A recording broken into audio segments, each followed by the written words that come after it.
ಯಾವ ಟೇಬಲ್ ಇದು? ಅಲ್ಲ ಮಗ್ಗಿನ? ಹಾಂ ಟೇಬಲ್ 2 1 2 2 8 4 2 3 6 2 4 8 2 5 2 2 ಇದನ್ನು ಸುಲಭವಾಗಿ ಮಕ್ಕಳಿಗೆ ಈಸಿಯಾಗಿ ಕಲಿಸ್ಕೊಳ್ಳೋದು.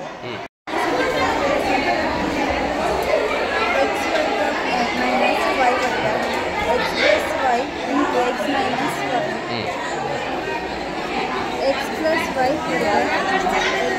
x वर्ग plus y plus y वर्ग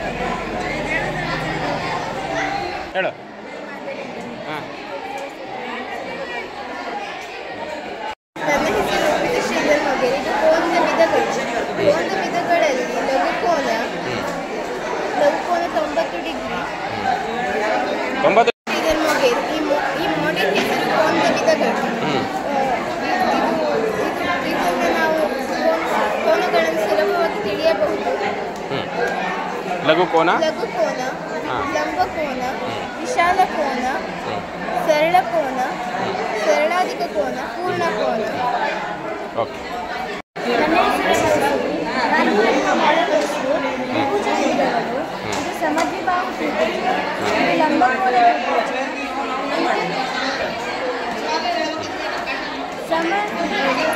ಇದರಿಂದ ನಾವು ತ್ರಿಭುಜ ವಿಧಗಳನ್ನು ಸುಲಭವಾಗಿ ತಿಳಿಯಬಹುದು.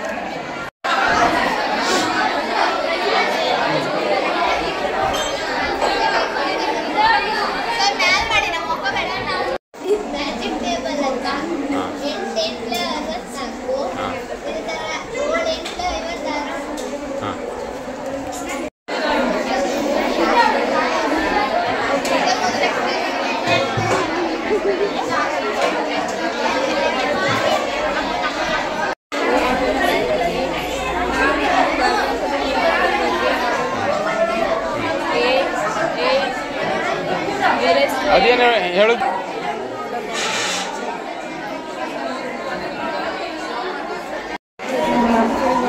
ತಡಿ 1 ಮಿನಿಟ್. ನನಗೆ ಇಲ್ಲಿ ಪ್ರಾಬ್ಲಮ್ ಆಗ್ತಾ ಇದೆ. ಸುಮ್ಮನೆ ಉಳಿದವರು. ಹಾಂ ಜೋರ್ 1 ವರ್ಗ 1 4 ವರ್ಗ 2.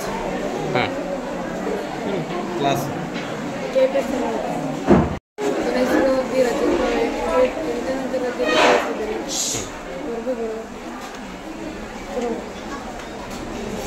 ಒಂದರ ವರ್ಗ 1 2 ವರ್ಗ 4 3 ವರ್ಗ 9 4 ವರ್ಗ 16 5 ವರ್ಗ 25. ಅರ್ಧರಿಂದ ಸುಲಭವಾಗಿ ವರ್ಗಗಳನ್ನು ಕಂಡುಹಿಡಿಯಬಹುದು. ನನ್ನ ಹೆಸರು ಜೂರಾಜ್. ಸ್ಟ್ಯಾಂಡರ್ಡ್. ಒಂದರ ವರ್ಗ 1, ಒಂದರ ಘನ 1. ರೈಟ್. 2ರ ವರ್ಗ 4, 2ರ ಘನ 8.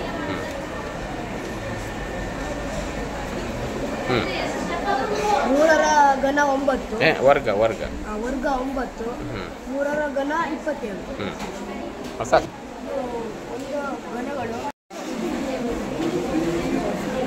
ಹಾಂ ಸಂಖ್ಯೆ ಇದರಲ್ಲಿ ನಾವು ಇದರ ಹೆಸರು ಸಂಖ್ಯೆ ವಿನ್ಯಾಸ ಅಂತ ಹೇಳಿ. ಇದೇನೆಂದರೆ ಇದರಲ್ಲಿ ನಾವು ಈ ಎರಡರ ವರ್ಗವನ್ನು ಹೇಳ್ತೀವಿ. ಏನಂದರೆ ಇದು ಇಲ್ಲಿ 2 2 4. ಇದರ 2ರ ವರ್ಗ 2. ಇದರಲ್ಲಿ 2ರ ವರ್ಗ 2. ಇದರಲ್ಲಿ 2 × 2 ಮತ್ತು 2 × 2 × 2. ಇದರಲ್ಲಿ 8 ಬರುತ್ತೆ. ಇದರಲ್ಲಿ 2ರ ಘಾತ 3. ಇದರಲ್ಲಿ ನಾವು 4 ಸಲ ಮಾಡಿದ್ದೀವಿ. ಹೀಗೆ ಮಾಡ್ತಾ ಎರಡು ತಗ 4 ಎಸ್. ನಾರಾಯಣ ಶೆಟ್ಟಿ, ನಾನು 8ನೇ ತರಗತಿ. ನನ್ನ ಹೆಸರು ಯುವರಾಜ್ ಮತ್ತು ನಾನು 8ನೇ ತರಗತಿ ಓದುತ್ತಿದ್ದೇನೆ. ಇದು ಅಳತೆಯ ಮಣ್ಣುಗಳು. ಇಲ್ಲಿ ಮಿಲಿಮೀಟರ್ ಅರ್ಥ ಸೇರಿಸಿದರೆ 1 ಸೆಂಟಿಮೀಟರ್, ಸೆಂಟಿಮೀಟರ್ ಸೇರಿಸಿದರೆ 1 ಡೆಸಿಮೀಟರ್. ಇಲ್ಲಿ ಮೀಟರ್ನ 10ರಿಂದ ಗುಣಿಸಿದರೆ 1 ಡೆಕಾಮೀಟರ್, ಡೆಕಾಮೀಟರ್ನ 10ರಿಂದ ಗುಣಿಸಿದರೆ ಇಲ್ಲಿ 1 ಹೆಕ್ಟೋಮೀಟರ್, ಹೆಕ್ಟೋಮೀಟರ್ 10ರಿಂದ ಗುಣಿಸಿದರೆ 1 ಕಿಲೋಮೀಟರ್. ಲೀಟರ್ಗಳು ಮಿಲಿಲೀಟರ್ಗೆ ಮೀಟರ್ನ ಭಾಗಿಸಿದರೆ ಸೆಂಟಿಮೀಟರ್. ಹಾಗೆ ಇಲ್ಲಿ ಸೆಂಟಿಮೀಟರ್ 10ರಿಂದ ಭಾಗಿಸಿದರೆ 1 ಡೆಸಿಲೀಟರ್, ಡೆಸಿಲೀಟರ್ 10ರಿಂದ ಭಾಗಿಸಿದರೆ 1 ಲೀಟರ್, ಈಗ ಲೀಟರ್ನ 10ರಿಂದ ಭಾಗಿಸಿದರೆ 1 ಡೆಕಾಲೀಟರ್, ಈಗ ಡೆಕಾಲೀಟರ್ನ 10ರಿಂದ ಭಾಗಿಸಿದರೆ 1 ಹೆಕ್ಟೋಲೀಟರ್, ಹಾಗೆ ಹೆಕ್ಟೋಲೀಟರ್ನ 10ರಿಂದ ಭಾಗಿಸಿದರೆ 1 ಕಿಲೋಲೀಟರ್. Okay nice. ಮಿಲಿಗ್ರಾಮ್ಗಳು. ನನ್ನ ಹೆಸರು ಮಿಲಿವಾಡ್. ನಾನು ಗುಣಾಕಾರದ ಪಟ್ಟಿಯನ್ನು ಮಾಡಿದ್ದೇನೆ. 6 8 7 ಮತ್ತೊಂದು ಮಾಡಿ ತೋರಿಸಿ. ಹಾಂ ಒಂದು ಮಾಡಿ ತೋರಿಸಿ. ಮತ್ತೊಂದು ಮಗ್ಗಿ ಮಾಡ. ಹಾಂ ಎಸ್. 7 5 ಹಾಂ ಎಷ್ಟು? 35. Very good nice. ಓಕೆ. ಇದು ಜಮೀನ್ ನಿಖಿಲ್. ಇದು ಜೊಮೆಟ್ರಿಕಲ್ ಗಾರ್ಡನ್. ಇದು ಆಯತಗನದ ಬಸ್ ಸ್ಟ್ಯಾಂಡ್. ಇದು ಚೌಕಗನದ ಮನೆ. ಇದು ವೃತ್ತಾಕಾರದ ಡಿಸ್ಟಿನ್, ಶಂಕು ಆಕಾರದ. ಹಾಂ ಇದು ಯಾವುದು ಹೇಳಿ? ಇದು ಗೋಪುರ.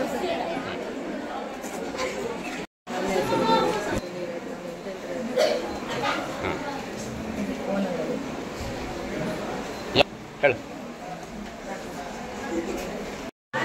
ನಾನು 8ನೇ ತರಗತಿ ಈ ಚೌಕ ಪ್ರತಿಯೊಂದು ಕಂಬ ಡಿಗ್ರಿ ಬಾವು 4 ಸ್ಟ್ಯಾಂಡ 4 ಇದು ಚೌಕಿಗಾಗಿರುತ್ತೆ. ಪ್ರತಿಯೊಂದು ಪಾಯಿಂಟ್ 20 ಡಿಗ್ರಿ ಆಗಿರ್ತದೆ. ಬಾವು 6 ತಿರ್ಸೋದಲ್ವಾ? ಹಾಂ ಎಸ್. ಇದು ನಿಯಮಿತ ಸಮಭಾವ ತ್ರಿಭುಜ. ಪ್ರತಿಯೊಂದು ಕೋನ 60 ಡಿಗ್ರಿ ಆಕೃತಿ ಕಂಡು. ಎಲ್ಲರಿಗೂ ಶುಭ ಮುಂಜಾನೆ. ನನ್ನ ಮಾಡಲ್ ಏನೆಂದರೆ ವರ್ಗ ಮತ್ತು ವರ್ಗಮೂಲ ಮಕ್ಕಳಿಗೆ ತುಂಬ ಸುಲಭವಾಗದಂತೆ ನಾನು ಮಾಡಿದೆ. ಉದಾಹರಣೆಯಾಗಿ 49ರ ವರ್ಗ 7, ವರ್ಗಮೂಲ 7, 36ರ ವರ್ಗಮೂಲ 6, 25ರ ವರ್ಗಮೂಲ 5. ಇದರಿಂದ ಹೀಗೆ ವರ್ಗಮೂಲವನ್ನು ಸುಲಭವಾಗಿ ಕಂಡುಹಿಡಿಯಬಹುದು. ನಾನು 8ನೇ ತರಗತಿ ಓದುತ್ತಿದ್ದೆ. ಇದು ಭಿನ್ನರಾಶಿ ಮಾದರಿಯಾಗಿದ್ದು ಇದನ್ನು 1/2 ಅಲ್ಲಿ ಒಂದು ವೃತ್ತದಲ್ಲಿ 2 ಭಾಗಗಳನ್ನಾಗಿ ಮಾಡಿಕೊಂಡಿದ್ದಾರೆ. ಇದನ್ನು ಪ್ರತಿಯೊಂದು ಭಾಗವು 2ನೇ 1 ಭಾಗವಾಗಿರ್ತದೆ. ಹಾಂ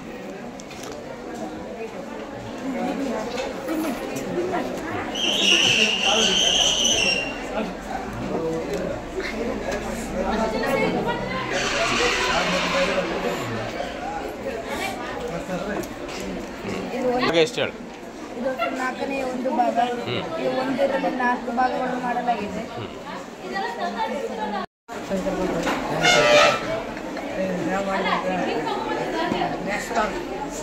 ಚೌಕದ 4 ಭಾಗಗಳಿದ್ದು ಚೌಕ ಸುತ್ತಳದ ವಿವಿಧ ಟ್ರಾಫಿಕ್ ಇವುಗಳಲ್ಲಿ ಚಲಿಸಲಾಗಿದೆ. ಉದಾಹರಣೆಗೆ ಚೌಕದ ಸುತ್ತಳತೆ ವಿಸ್ತೀರ್ಣ A² ಆಯತದ ಸುತ್ತಳತೆ 12 ಈ ಒಂದು ಬಾರಿಯಿಂದ ಸುಲಭವಾದ ರೀತಿಯಲ್ಲಿ ಕಲಿಯಬಹುದು. ವಿಶೇಷ, ನಾನು 8ನೇ ತರಗತಿಯಲ್ಲಿ ಓದುತ್ತಿದ್ದೇನೆ. ನಾನು ಮಾಡಿರುವ ಮಾದರಿಯ ಹೆಸರು ATM. ಇದನ್ನು ಸಾಮಾನ್ಯವಾಗಿ ಬ್ಯಾಂಕ್ಗಳಲ್ಲಿ ಉಪಯೋಗಿಸುತ್ತಾರೆ. ಇದು ATM ಕಾರ್ಡ್. ಇದನ್ನು ಹೀಗೆ ಇಟ್ಟಾಗ ಇಲ್ಲಿ ದುಡ್ಡು ಹೊರಗೆ ಬರುತ್ತೆ. ಧನ್ಯವಾದಗಳು. Indian collection bank concept. ಇಲ್ಲಿ ರಾಮಂದ್ರ ಸಂಖ್ಯೆ 17 2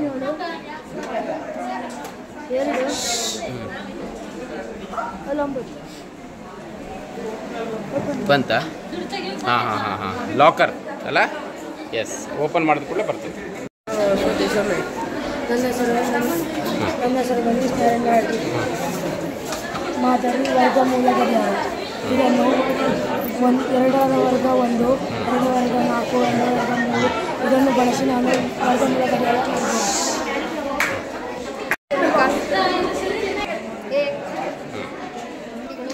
ಕನ್ನಡ ಸೂತ್ರ ಮತ್ತು ಪೂರ್ಣ ಮೇಲ್ಮೈ ವಿಸ್ತೀರ್ಣಗಳಿದೆ.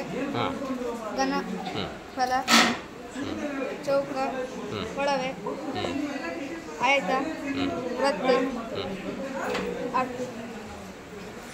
ಓಪನ್ ಮಾಡ ಹಾಂ ಎಸ್. ಅಂದರೆ ಪಾರ್ಶ್ವ ಮೇಲ್ಮೈ ವಿಸ್ತೀರ್ಣ, ಪೂರ್ಣ ಮೇಲ್ಮೈ ವಿಸ್ತೀರ್ಣ ಮತ್ತು ಘನಫಲವನ್ನು ಸುಲಭವಾಗಿ ಕಂಡುಹಿಡಿಯಬಹುದು ಅಂತ ಹೇಳಬೇಕು. ಹ್ಞೂ ಇಲ್ಲಿ ಘನಾಕೃತಿಗಳನ್ನು ನೋಡಬಹುದು. ಹ್ಞೂ ಇಲ್ಲಿ ಬಳ್ಳಿಯನ್ನು ಎಳೆದ್ರೆ ಇಲ್ಲಿ ಗೋಪುರ ಆಗುತ್ತೆ. ಹ್ಞೂ ನೆಕ್ಸ್ಟ್ ಮತ್ತು ಇಲ್ಲಿ ಮತ್ತೆ ಬಳ್ಳಿ ಎಳೆದ್ರೆ ಪಟ್ಟಕ ಆಗುತ್ತೆ. ಹ್ಞೂ ವೆರಿ ಗುಡ್.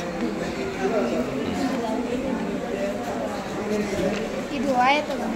ಹ್ಞೂ ಆಯತಘನ ಆಗ್ತದಲ್ಲ, ವೆರಿ ಗುಡ್. ಇಲ್ಲಿ ಚೌಕಘನ. ರೈಟ್. ಸಿಲಿಂಡರ್.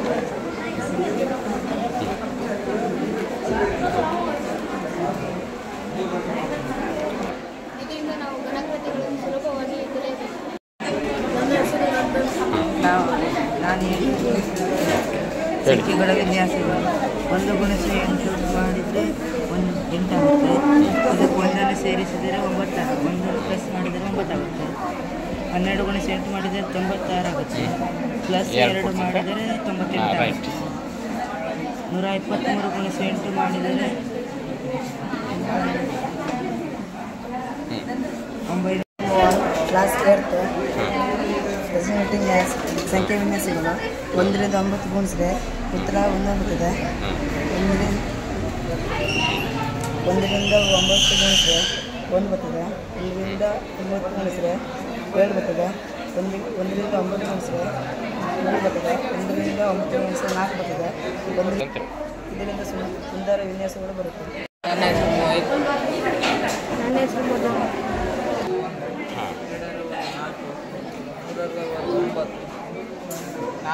ವರ್ಗ ಸಂಖ್ಯೆಯ ಮನೆಗಳು ಅಲ್ಲ.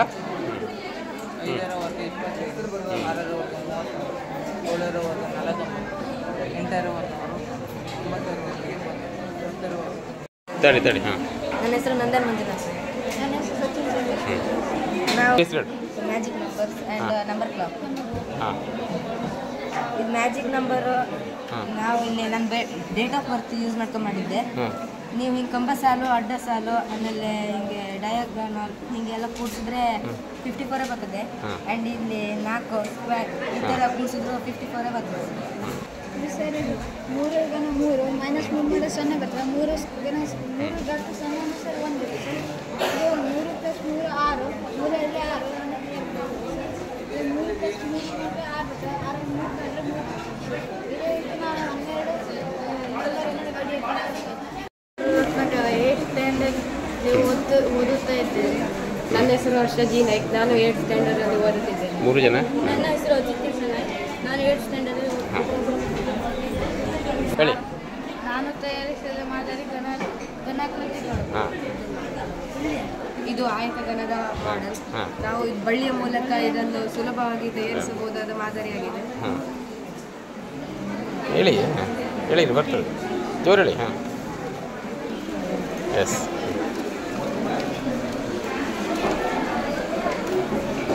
ಇದು ಚೌಕಘನದ ಮಾದರಿ.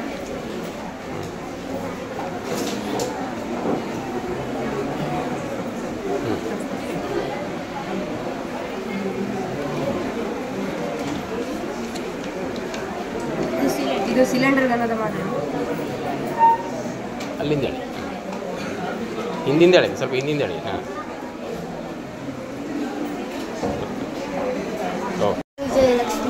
ನನ್ನ ಹೆಸರು ಸಂಧ್ಯಾ. ನಾವು 8ನೇ ತರಗತಿಯಲ್ಲಿ ಓದುತ್ತಿದ್ದೇವೆ. ಇದು ವರ್ಗ ಮತ್ತು ವರ್ಗ ಸಂಖ್ಯೆಗಳ ಪೆಟ್ಟಿಗೆಯಾಗಿದೆ. ಇದು ವರ್ಗ ಮತ್ತು ವರ್ಗ ಸಂಖ್ಯೆಗಳನ್ನು ಪರಿಚಯಿಸುತ್ತದೆ. ಇದು ಸಣ್ಣ ಮಕ್ಕಳಿಗೆ ಅಥವಾ ದೊಡ್ಡ ಮಕ್ಕಳಿಗೆ ಉಪಕಾರಿಯಾಗುತ್ತದೆ. ಒಂದನ್ನು 2 ಸಲ ಗುಣಿಸಿದಾಗ 1 ಉತ್ತರ ಬರುತ್ತದೆ. 2ಅನ್ನು 2 ಸಲ ಗುಣಿಸಿದಾಗ 4 ಉತ್ತರ ಬರುತ್ತದೆ. ಹಂಗೆ ಹೇಳಬೇಕು. 1ರ ವರ್ಗ 1, 2ರ ವರ್ಗ 4, ತಿರ್ಸಿ. 3ರ ವರ್ಗ 9, ಹಾಂ 4ರ ವರ್ಗ 16, 5ರ ವರ್ಗ 25. ಈ ಮಾದರಿಯಿಂದ ನಾವು ವರ್ಗ ಸಂಖ್ಯೆಗಳನ್ನು ಆಸಕ್ತಿಯಾಗಿ ಕಲಿಯಬಹುದು. ನಾವು 8ನೇ ತರಗತಿಯಲ್ಲಿ ಇಂದು ನಾವು ಘನ ಮತ್ತು ಘನಮೂಲಗಳ ಬಗ್ಗೆ ತಿಳಿಸಿಕೊಡುತ್ತಿದ್ದೇವೆ. ಇದು ಚಿಕ್ಕ ಮಕ್ಕಳಿಗೆ ತುಂಬ ಸಹಾಯಕವಾಗುತ್ತವೆ. ನಾವು ಒಂದು ಸಂಖ್ಯೆಯನ್ನು ಅದೇ ಸಂಖ್ಯೆಯಿಂದ 3 ಬಾರಿ ಗುಣಿಸಿದಾಗ ನಮಗೆ ಘನ ಸಿಗುತ್ತವೆ. ನಾವು ಯಾವ ಸಂಖ್ಯೆಯಿಂದ ಗುಣಿಸುತ್ತೇವೋ ಅದನ್ನು ಘನಮೂಲ ಎನ್ನುತ್ತೇವೆ. ಹೀಗೆ ನಾವು ಒಂದನ್ನು ಅದೇ ಸಂಖ್ಯೆಯಿಂದ ಗುಣಿಸಿದಾಗ ನಮಗೆ ಒಂದೇ ದೊರೆಯುತ್ತವೆ. 2ಅನ್ನು 3 ಬಾರಿ ನಾವು ಗುಣಿಸಿದಾಗ 8 ದೊರೆಯುತ್ತವೆ.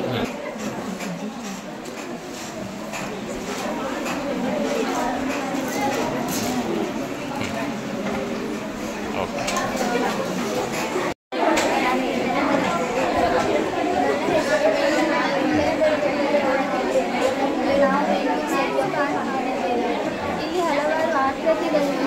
ಅವುಗಳೆಂದರೆ ಚೌಕ, ಆಯತ, ವೃತ್ತ, ಪ್ರಾತಿಜ್ಯ, ವಜ್ರಾಕೃತಿ, ತ್ರಿಭುಜ ಮತ್ತು ಅವುಗಳ ಹೆಸರು ಭಾಗ್ಯಶ್ರೀ. ಹೇಳು.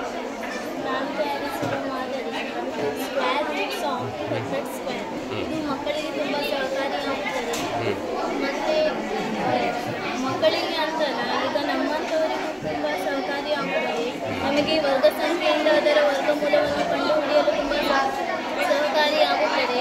ಹೀಗೆ 1ರ ವರ್ಗ 1, 2ರ ವರ್ಗ 4, 3ರ ವರ್ಗ 9, 4ರ ವರ್ಗ 10. ನನ್ನ ಹೆಸರು ಶಾಲಿನಿ. ನಾನು 8ನೇ ತರಗತಿಯಲ್ಲಿ ಓದುತ್ತಿದ್ದೇನೆ. ನನ್ನ ಹೆಸರು ಗೌತಮ್. ನಾವು ತಯಾರಿಸಿದ ಮಾದರಿ ಮಲ್ಟಿಪ್ಲಿಕೇಷನ್ ಟೇಬಲ್ ಉದಾಹರಣೆಗಾಗಿ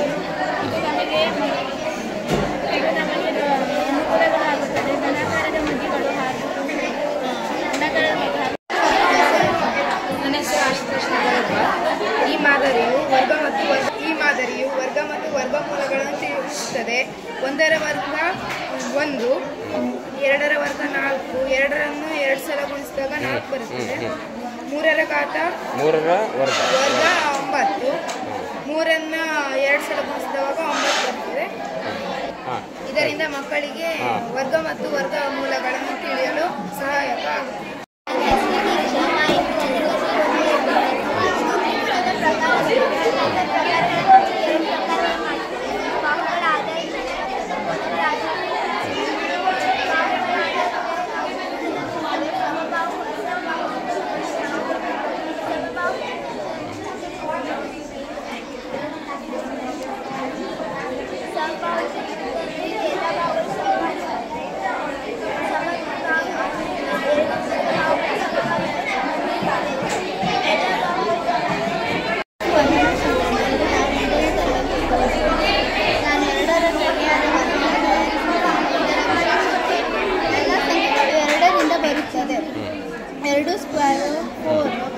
ಸ್ಕ್ವೇರ್ ಮೈನಸ್ 2 ಸ್ಕ್ವೇರ್ 12. 2 ಮೈನಸ್ 2/2 1. ಇಲ್ಲಿ 2 ಪ್ಲಸ್ 2/2 3. ಚಿಹ್ನೆಗಳ ಗುಣಾಕಾರ. Plus into minus is equal to minus. Minus into plus is equal to minus. Minus into plus is equal to plus. Minus into minus ಅಲ್ವಾ? 7 into 3 is equal to 8 into minus 4 minus 30. Okay, ನಾವು ಇದರಿಂದ ಸುಲಭವಾಗಿ ನಾವು ಚಿಹ್ನೆಗಳ ಗುಣಾಕಾರವನ್ನು ಇದು 9ರ ಗಡಿಯಾರ. ನಾವು ಇದರ ಮೂಲಕ ಗಂಟೆಯನ್ನು ತಿಳಿದುಕೊಳ್ಳಬಹುದು. ನಾವು ಸುಮ್ಮನೆ ಗಂಟೆಯನ್ನು ತಿಳಿದುಕೊಟ್ಟರೆ ಅದರಿಂದ ನಮಗೆ ಯಾವುದೇ ಆಸಕ್ತಿ ಇರುವುದಿಲ್ಲ. ಬದಲಾಗಿ ಈ ಕಡೆ ತಿಳ್ಕೊಂಡ್ರೆ ನಮಗೆ ಆಸಕ್ತಿ ಹೆಚ್ಚಾಗ್ತದೆ. ಫಾರ್ ಎಕ್ಸಾಂಪಲ್ 9 ಪ್ಲಸ್ 9ರ ವರ್ಗಮೂಲ 3 ಇಷ್ಟು 9 plus 3 12.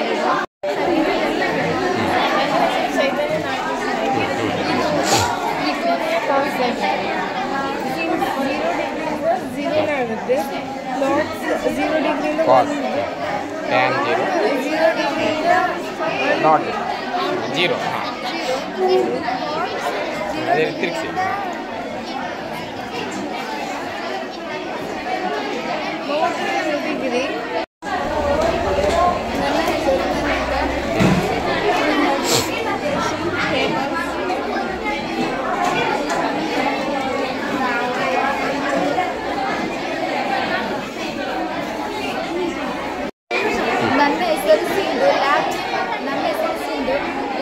Printer keyboard touch screen. ಏನಿದು ಲ್ಯಾಪ್ಟಾಪಾ? ಹೇಳಿ ತೊಂದರೆ ಇಲ್ಲ ಹೇಳಿ. ಇದು ಮ್ಯಾಥ್ಸ್ ಪ್ಯಾಡ್. ನನ್ನ ಹೆಸರು ಐಶ್ವರ್ಯ. ಇದು ಯಾರಿಗೆ ವರ್ಗಮೂಲ ಬರುವುದಿಲ್ಲ ಅವ್ರಿಗೆ ಇದು ಹೆಲ್ಪ್ಫುಲ್ ಆಗುತ್ತೆ. ಆಮೇಲೆ 225 ವರ್ಗಮೂಲ ಯಾವುದು ಅಂತ ಕೇಳಿದ್ರೆ ಅವರು ಈ ಥರನೂ ಹೇಳ್ಬೋದು. ಇದರಿಂದ ವರ್ಗನೂ ಮಾಡ್ಬೋದಲ್ಲ? ವರ್ಗನೂ ಮಾಡ್ಬೋದು.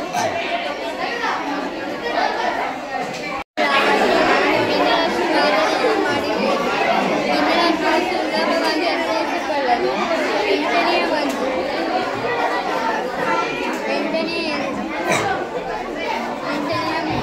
ಹೆಸರು?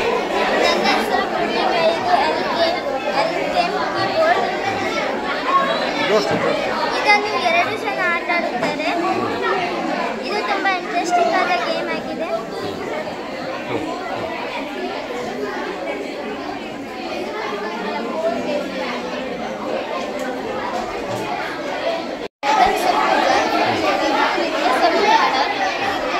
ನಿತ್ಯ ಸಮೀಕರಣ ರೇಖಾಗಣಿತದಿಂದ ಸಾಧನೆಯಾಗಿದೆ.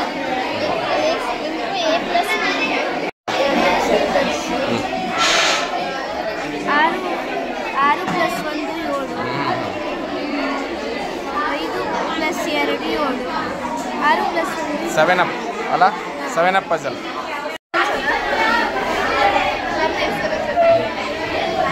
ಈ ಮಾದರಿಯಲ್ಲಿ ನಾವು ಮೊದಲನೇ ವಿಶೇಷ ನೋಡುವುದಾದರೆ ಇಲ್ಲಿ ರಾಮಾನುಜನವರ ಜನ್ಮದಿನಾಂಕವನ್ನು ನೋಡಬಹುದು. ಹಾಗೆ ನಾವು ಯಾವುದೇ ಕಂಪಸ್ ಸಾಲು ಅಥವಾ ಅಡ್ಡ ಸಾಲನ್ನು ಕೂಡಿಸಿದ್ರೆ 139 ಬರಲಿದೆ. ಹಾಗೆ ಯಾವುದೇ ಕರ್ಣವನ್ನು ಕೂಡಿಸಿದ್ರು 139 ಬರ್ತದೆ. ಹಾಗೆ ಚೌಕವನ್ನು ಇದನ್ನು ರಾಮಾನುಜನವರು ಮಾಡಿರುವುದಕ್ಕೆ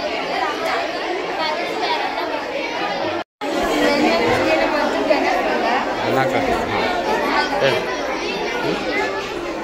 ಅದೇನದು ಆಕೃತಿ ಹೇಳಿ. ಚೌಕಗನ? ಹಾಂ ಸಾಕು. ಇದು ಮೂರೇ.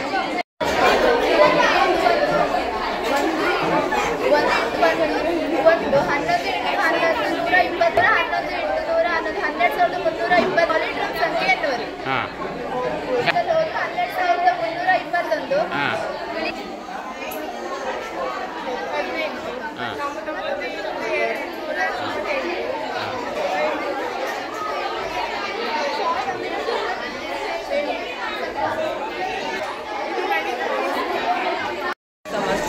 ನಾನು 9ನೇ ತರಗತಿಯಲ್ಲಿ ಓದುತ್ತಿದ್ದೇನೆ. ನಾನು ಮಾಡಿರುವ ಗಣಿತದ ಮಾದರಿಯ ಹೆಸರು ನಿತ್ಯ ಸಮೀಕರಣದ ಸೂತ್ರ. a + b² = a² + 2ab + b². ಸಮೀಕರಣಗಳು ಮಾಡಿ ತೋರಿಸ್ಬೋದು. a - b² = a² - 2ab. ನನ್ನ ಹೆಸರು ಫ್ರಾನ್ಸಿಸ್ ಗೋಮ್ಸೆಂಟರ್. ನಾನು 9ನೇ ತರಗತಿಯಲ್ಲಿ ಓದುತ್ತಿದ್ದೇನೆ. ಇದು ಗುಣಿಸುವುದು 6 × 12, 5 × 10 ಚಕ್ರ, 3 × 6, 2 × 4. ಚಿಕ್ಕ ಮಕ್ಕಳಿಗೆ ಇದರಿಂದ ಅನುಕೂಲ ಆಗುತ್ತೆ. ನನ್ನ ಹೆಸರು ಆದರ್ಶ್. ನಾನು 9ನೇ ತರಗತಿಯಲ್ಲಿ ಓದುತ್ತಿದ್ದೇನೆ. ನಾನು ಮಾಡಿದ್ದು ಮಾದರಿ ಬಿಫೋರ್ ನಂಬರ್ ಮತ್ತು ಆಫ್ಟರ್ ನಂಬರ್ಸ್. ಒಂದರ after numbers 2, before number 0, 2 3, before numbers 1, 3 before numbers after number 4, before number 2, 4 after number 5, before number 3, 5 after number 6, before number 4. ಹೆಸರು ಹೇಳಿ.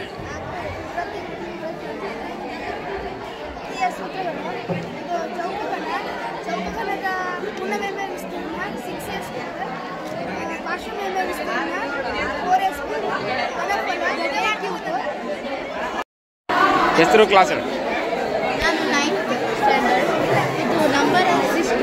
ನಾನು 9ನೇ ತರಗತಿಯಲ್ಲಿ ಓದುತ್ತಿದ್ದೇನೆ. ಇದು ನಂಬರ್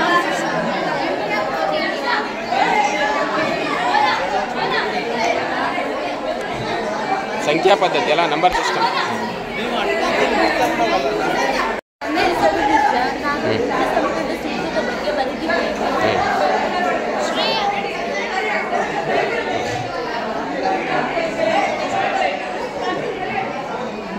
ನನ್ನ ಹೆಸರು ಶ್ರೇಯ. ನಾನು ಆಕೃತಿಗಳು ಹೇಗೆ ರಚನೆಯಾಗುತ್ತದೆ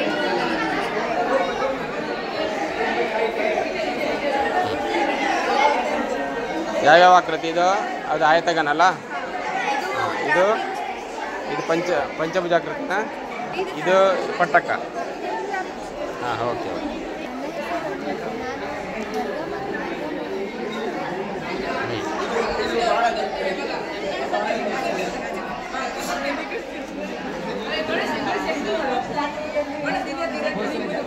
ಹೇಳು.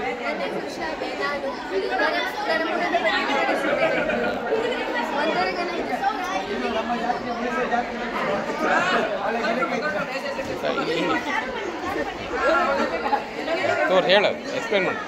3ರ ಗಣ, 4ರ ಗಣ, 5ರ ಗಣ, 6ರ ಗಣ. Okay, right. ನನ್ನ ಹೆಸರು ಆಶಲ.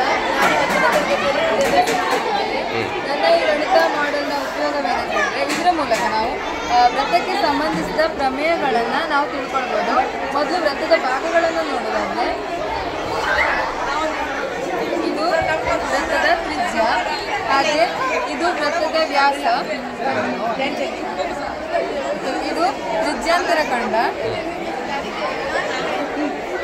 ಇದು ವೃತ್ತದ ಜ್ಯಾ, ಹಾಗೆ ಇದು ವೃತ್ತದ ವೃತ್ತಖಂಡ, ಇದು ವೃತ್ತದ ಪರಿಧಿ. ಈಗ ವೃತ್ತಕ್ಕೆ ಸಂಬಂಧಿಸಿದ ಪ್ರಮೇಯಗಳನ್ನು ನೋಡೋದಾದರೆ ಇವತ್ತು ನಾವು ಪ್ರಮೇಯಕ್ಕೆ ಬೇಕಾದ ರಚನೆಗಳನ್ನು ಮಾಡಿಕೊಳ್ಬೇಕು. ಪ್ರಮೇಯದ ಪ್ರಕಾರ ಒಂದು ವೃತ್ತದ ಕಂಸದಿಂದ ಕೇಂದ್ರಕ್ಕೆ ಉಂಟಾದ ಕೋನವು ಅದೇ ಕಂಸದಿಂದ ವೃತ್ತದ ಮೇಲಿನ ಒಂದು ಬಿಂದುವಿನಲ್ಲಿ ಉಂಟಾದ ಕೋನದ 2ರಷ್ಟಿರ್ತದೆ. ಇದನ್ನು ಪ್ರಾಯೋಗಿಕವಾಗಿ ತಿಳ್ಕೊಳ್ಳೋದಾದರೆ ಇಲ್ಲಿ ನೋಡಿ, ಇಲ್ಲಿ 45 ಡಿಗ್ರಿ ಉಂಟಾಗಿದೆ. ಹಾಗೆ ಈ ಕೋನ ನೋಡೋದಾದರೆ ಇಲ್ಲಿ 0 ಇಂದ 90 ಡಿಗ್ರಿಗೆ ಬಂದಿದೆ. ಇದ್ರ ಮೂಲಕ ನಾವು ಈ ಕೋನದ 2ರಷ್ಟು ಈ ಕೋನ ಇರ್ತದೆ ಅಂತ ನಾವು ತಿಳ್ಕೊಳ್ಬೋದು.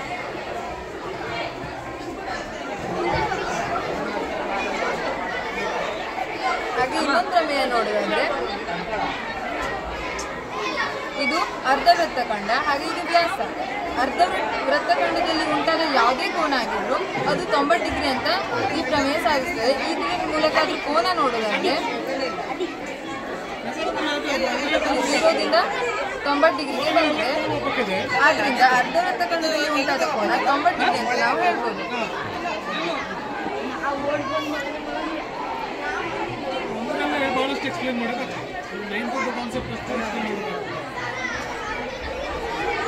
ವೃತ್ತದ ಒಂದು ಜ್ಯಾದಿಂದ ಒಂದೇ ಬದಿಯಲ್ಲಿ ಉಂಟಾದ ಕೋನಗಳು, ಅಂದರೆ ಒಂದು ಕಡೆಯಲ್ಲಿ ಉಂಟಾದ ಕೋನಗಳು ಪರಸ್ಪರ ಸಮವಾಗಿದ್ದರೆ ಆ 4 ಬಿಂದುಗಳು ವೃತ್ತದ ಮೇಲೆ ಇರ್ತದೆ ಅಂತ ಈ ಪ್ರಮೇಯ ಹೇಳ್ತದೆ.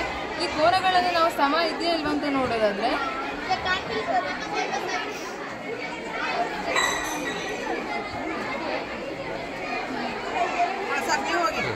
ಇದು 45 ಡಿಗ್ರಿ ಇದೆ, ಹಾಗೆ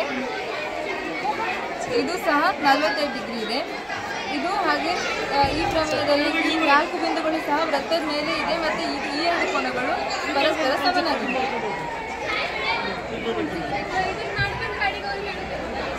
10ನೇ ತರಗತಿಯ ಕೆಲವೊಂದು ಪ್ರಮೇಯಗಳನ್ನು ನೋಡೋದಾದ್ರೆ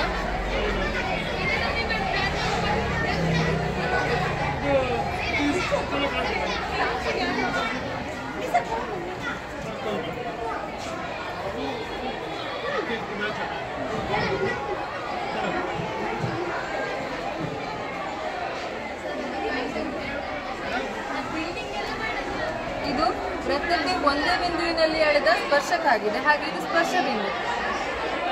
ಈಗ ವೃತ್ತಕ್ಕೆ ಒಂದು ಬಿಂದುವಿನಲ್ಲಿ ಎಳೆದ ಸ್ಪರ್ಶಕದ ಒಂದು ಸ್ಪರ್ಶ ಬಿಂದುವಿನಿಂದ ಕೇಂದ್ರಕ್ಕೆ ಎಳೆದ ತ್ರಿಜ್ಯವು ಪರಸ್ಪರ ಲಂಬವಾಗಿರ್ತದೆ ಅಂತ ಈ ಪ್ರಮೇಯ ಹೇಳ್ತದೆ. ಇದನ್ನ ನಾವು ಕೋನದ ಮೂಲಕ ನೋಡೋದಾದ್ರೆ ಇದು 90 ಡಿಗ್ರಿ ಇದೆ.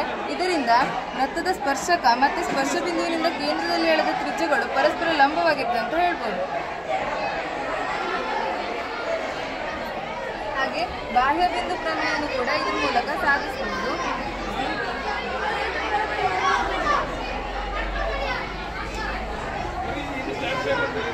ನೋಡಿ, ಈಗ ವೃತ್ತದ ಒಂದು ಬಾಹ್ಯ ಬಿಂದು ಇದಾಗಿದೆ. ಈ ಬಿಂದುವಿನಿಂದ ವೃತ್ತಕ್ಕೆ 2 ಸ್ಪರ್ಶಕಗಳನ್ನು ಎಳೆಯಲಾಗಿದೆ. ಅದು ಈ ಸ್ಪರ್ಶಕ ಮತ್ತೆ ಇದು. ಈ ಸ್ಪರ್ಶಕಗಳು ಈಗ ಒಂದು ವೃತ್ತದ ಬಾಹ್ಯ ಬಿಂದುವಿನಿಂದ ಅಂದರೆ ಅದೇ ಬಿಂದುವಿನಿಂದ ಎಳೆದ 2 ಸ್ಪರ್ಶಕಗಳು ಪರಸ್ಪರ ಸಮವಾಗಿರ್ತದೆ ಅಂತ ಈ ಪ್ರಮೇಯ ಹೇಳ್ತದೆ. ಈಗ ಅದರ ಅಳತೆಯನ್ನು ನಾವು ಇಟ್ಕೊಂಡು ಚೆಕ್ ಮಾಡೋದಾದ್ರೆ ಇದರ ಉದ್ದ ಇಷ್ಟಿದೆ ನೋಡಿ. ಇದೆರಡು ಅಳತೆ ಸೇಮ್ ಇದೆ, ಆದ್ದರಿಂದ ಇದೆರಡು ಸ್ಪರ್ಶಕಗಳು ಸಮ ಅಂತ ನಾವು ಹೇಳ್ಬೋದು.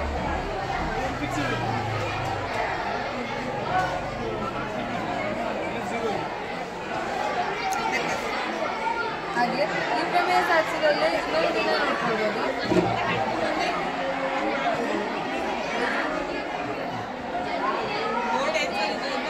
ಬಾಹ್ಯಬಿಂದು ಪ್ರಮೇಯವನ್ನು ಸಾಧಿಸುವಾಗ ಈಗ ಸ್ಪರ್ಶಕಗಳ ನಡುವೆ ಉಂಟಾದ ಕೋನಗಳು ಹಾಗೆ ತ್ರಿಜ್ಯಗಳ ನಡುವೆ ಉಂಟಾದ ಕೋನಗಳು ಪರಸ್ಪರ ಪರಿಪೂರಕ ಕೋನಗಳಾಗಿರ್ತದೆ. ಅಂದರೆ ತ್ರಿಜ್ಯಗಳ ನಡುವೆ ಉಂಟಾದ ಕೋನಗಳು ಹಾಗೂ ಸ್ಪರ್ಶಕಗಳ ನಡುವೆ ಉಂಟಾದ ಕೋನಗಳ ಮೊತ್ತ 180 ಡಿಗ್ರಿ ಆಗಿರ್ತದೆ. ಇದನ್ನು ನಾವು ಪ್ರಾಯೋಗಿಕವಾಗಿ ನೋಡೋದಾದರೆ ಈ ಕೋನ ನೋಡಿ, ಈ ಕೋನ 40 ಡಿಗ್ರಿ ಉಂಟಾಗಿದೆ. ಹಾಗೆ ಈ ಕೋನವನ್ನು ಚೆಕ್ ಮಾಡೋದಾದರೆ ಇದು 140 ಇದೆ. 140 ಮತ್ತು 40 ಸೇರಿಸಿ 180 ಆಗುತ್ತೆ. ಇದರಿಂದ ತ್ರಿಜ್ಯಗಳ ನಡುವಿನ ಕೋನ ಹಾಗೆ ಸ್ಪರ್ಶಕಗಳ ನಡುವಿನ ಕೋನಗಳು ಪರಿಪೂರಕ ಕೋನಗಳಾಗಿರ್ತವೆ ಅಂತ ಹೇಳ್ತೇವೆ. ಪ್ರಮೇಯಗಳಿವೆ, ಇನ್ನು ಅನೇಕ ಪ್ರಮೇಯಗಳನ್ನ ಈ ಒಂದು ಮಾದರಿಯಲ್ಲಿ ನಾವು ತಿಳ್ಕೊಳ್ಬೋದು.